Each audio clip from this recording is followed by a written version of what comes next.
a lot happened over the weekend, and me having a Ukrainian background, if I don't speak about this, I feel like it's so unfair on my part. It was 3 years when the war started in Ukraine, and so many ways there have been several times that the other European leaders and other like US and so on has been fighting to let the war stop in Ukraine.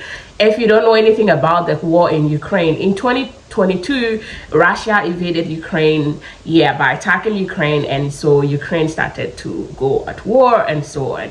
Now Trump came in and he promised total peace between Ukraine and that of Russia. Over the weekend, Zelensky was invited to the US to speak over the negotiation, like to actually negotiate. When Zelensky got to the US, a lot happened. A lot happened. The moment he got there, the first thing he was asked was about how he was dressed. Pretty close. How are you? Pretty shut. He's all dressed up today. President Trump, what's your message to Vladimir? Okay, and it's so embarrassing for me that this is a person at war. This is a person who is thinking about saving his country, and the way he appears is being questioned. It's something that breaks my heart. So I will show you the video of what I'm talking about. But he wants the war to stop. Ukraine wants the war to stop because it's losing a lot. Ukraine has lost so much, like so many areas of Ukraine has been burnt down. People have lost their lives.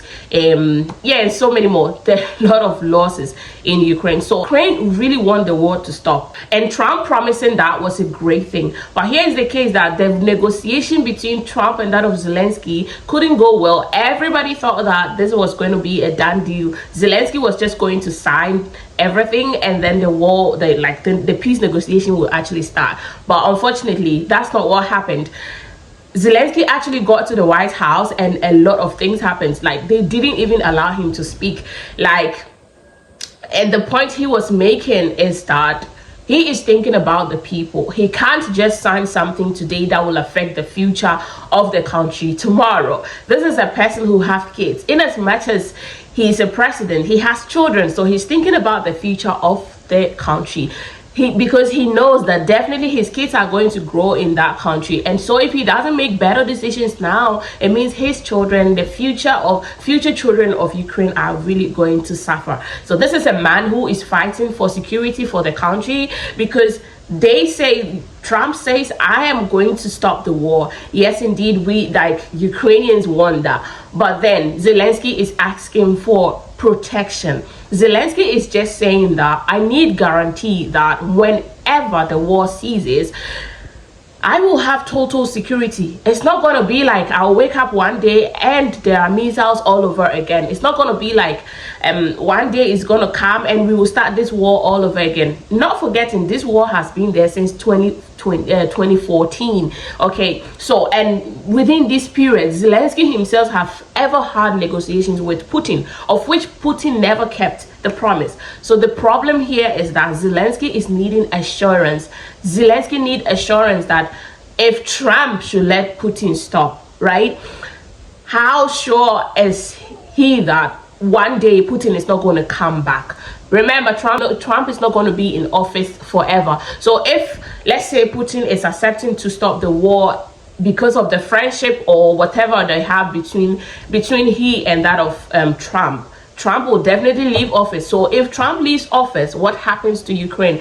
That is the fear Zelensky is having, and that is what he wants to be sure that he is doing something that is favoring the country as a whole, and not just today. He's doing something that is going to favor the country forever. So Zelensky is looking for peace for the country. He's looking for stability. He's looking for security for Ukraine. Ukraine to be a country on its own and not to, be manipulated or like anything like that. So it's so hard because, listen, the war in Ukraine, if you're not close to it, that's why Zelensky was asking the vice president of US that, have you ever been to Ukraine?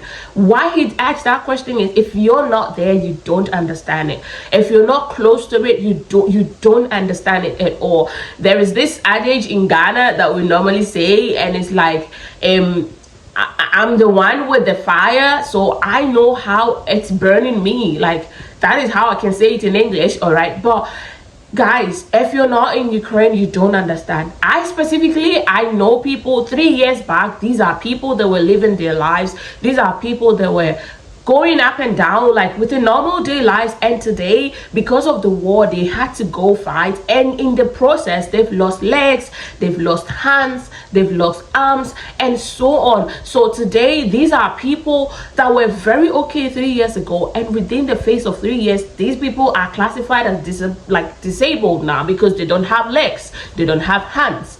Okay, these are people that have lost a lot. They've lost family members and so many more. Okay, so I think it's not just because it's not like Zelensky doesn't want to stop the war. He does, but then he needs security, he needs guarantees, he needs to be sure that Putin is not going to get up one day to come after him anymore, or to come after Ukraine as a country anymore. This is all the man is asking about, and the whole everybody in that room was asking him about not wearing a suit to the White House, which I think was so unfair, because this is a man at the war front, and this man is thinking about his people. He's thinking about peace for the people, success for the people, guarantees for the people, and you're asking about a suit, and even went to the stand of asking if he owns one. That is total insult. Like, who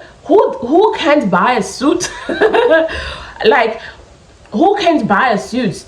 You see, it was so embarrassing when I heard that from that journalist. It's so embarrassing. I mean, a normal person, or let's say a person who doesn't earn much, can even go to Primark and get a suit for himself. Come to talk of a whole president of a nation, you ask him if he even owned a suit.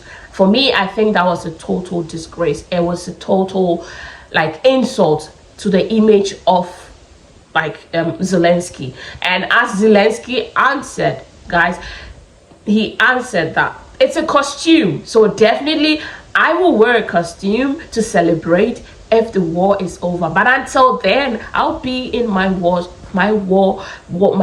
clothes whatsoever. I'm in war, I'm trying to save my country, and you're talking about a suit. I should wear a suit?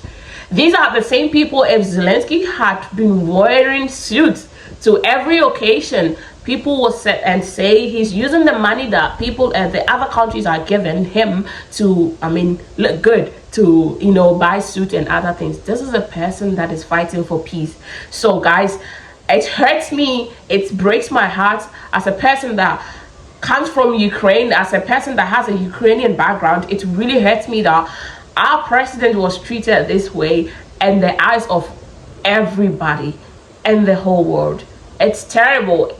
And it's apart from politics, we're human, okay? And so I believe we should be that humanity should be there, that respect for each other should be there.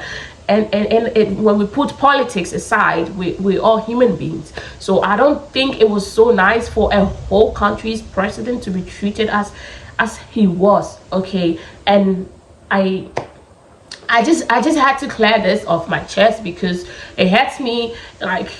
I'm so sad about it, but I can't say anything. But then I'm really sad about the whole situation. Ukraine wants peace. Yes, we do want peace. A lot of people lost a lot. People have left a lot behind. I have a lot of Ukrainians here that their husbands are not here. Why? Because they need to stay back in their country to fight. This is how much people have lost. There are families living here with just the children, and the father is not around because the father has to stay back to fight, to defend Ukraine. Okay, so people are really putting in a lot. People are really sacrificing a lot.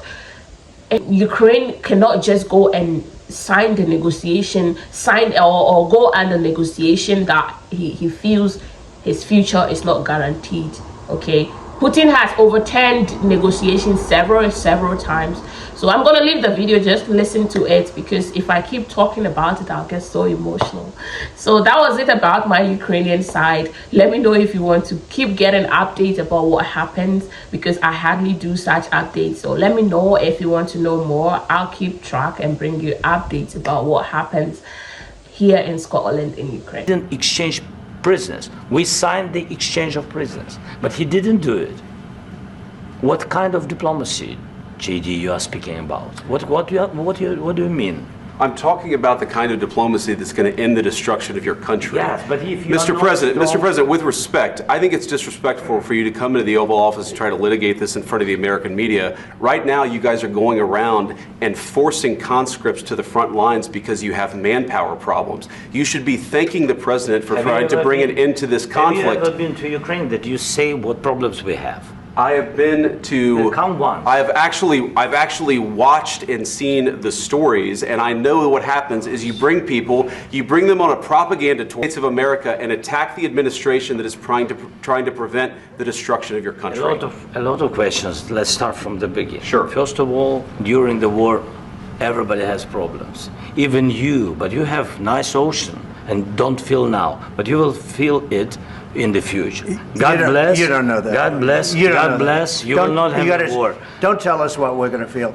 We're trying to solve a problem. Don't tell us what we're going to feel. I'm not telling you. Because I'm you're in no answering on position this to question. dictate that. That's Remember exactly what this. you're doing. You're in no position to dictate what we're going to feel. We're going to feel very good. You will feel influenced. We're going to feel very good and very strong. You will feel influenced. Withdraw these enemies, our enemy, withdraw these troops from our land. You're at the highest, why don't you wear a suit? You're at the highest level in this country's office, and you refuse to wear a suit. Just want to see if you, do you own a suit? Yeah, problems. A lot of Americans have problems with you not Really? respecting I the don't have dignity of this such- office.